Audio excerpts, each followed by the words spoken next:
রাজনৈতিক প্রতিহিংসার কারণে শরীফ ওসমান হাদি ওরফে ওসমান গনিকে গুলি করে হত্যা করা হয়। আমরা অ্যারেস্ট করেছি 12 জনকে, আর পলাতক আছে 5 জন। শহীদ শরীফ ওসমান হাদি বর্তমান প্রেক্ষাপটের রাজনৈতিক অঙ্গনে অতি পরিচিত ব্যক্তিত্ব ছিলেন। তিনি ইনকলাব মঞ্চের মুখপাত্র হিসেবে ভিন্নধর্মী রাজনৈতিক ধারার সূচনা করেন। বিভিন্ন সময়ে কার্যক্রম নিষিদ্ধ আওয়ামী লীগ ও নিষিদ্ধ ঘোষিত ছাত্রলীগ সংগঠনের বিগত দিনের কার্যকলাপ সম্পর্কে তিনি সভা সমাবেশ, ইলেকট্রনিক ও সোশ্যাল মিডিয়ায় বিভিন্ন রকম সমালোচনামূলক জোরালো বক্তব্য প্রদান করেন। তার এই বক্তব্যে নিষিদ্ধ ঘোষিত ছাত্রলীগের তার সংগঠনের নেতাকর্মীরা ক্ষুব্ধ হয়। আপনারা জানেন, ভিকটিমকে গুলি করা এজাহার নামে পলাতক আসামি ফয়সাল করিম মাসুদ ওরফে রাহুল ওরফে দাউদ নিষিদ্ধ ঘোষিত ছাত্রলীগের রাজনীতির সাথে জড়িত ছিলেন। শুটার ফয়সাল করিম মাসুদ ওরফে রাহুল ওরফে দাউদ এবং তার সহযোগী আলমগীর হোসেন দয়কে পলায়নের বিষয়ে সার্বিক সহায়তাকারী তদন্তে প্রাপ্ত আসামি তাজুল ইসলাম চৌধুরী বাপ্পি পল্লবী থানা যুবলীগের সভাপতি ও ঢাকা উত্তর সিটি কর্পোরেশনের 6 নং ওয়ার্ডের আওয়ামী লীগ মনোনীত নির্বাচিত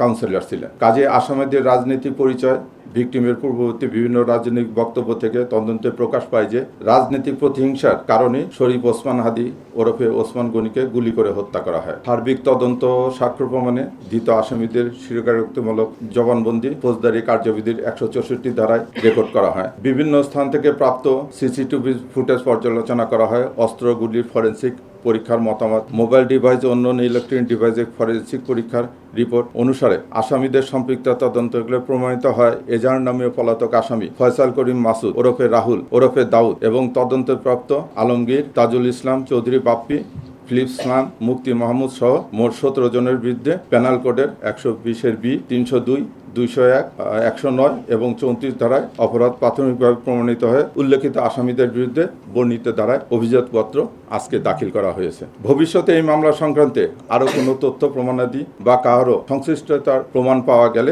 বিজ্ঞ আদালতে সম্পূরক অভিযোগপত্র দাখিল করা হবে। সে দাবি করতে পারে, সে অনেক কিছু দাবি করতে পারে। আমরা যেটুকু ঘটনা পারিপ্রেক্ষিকতা আপনার জানেন যে টোটাল 17 জনের বিরুদ্ধে আমরা চার্জশিট দিয়েছি বলতে।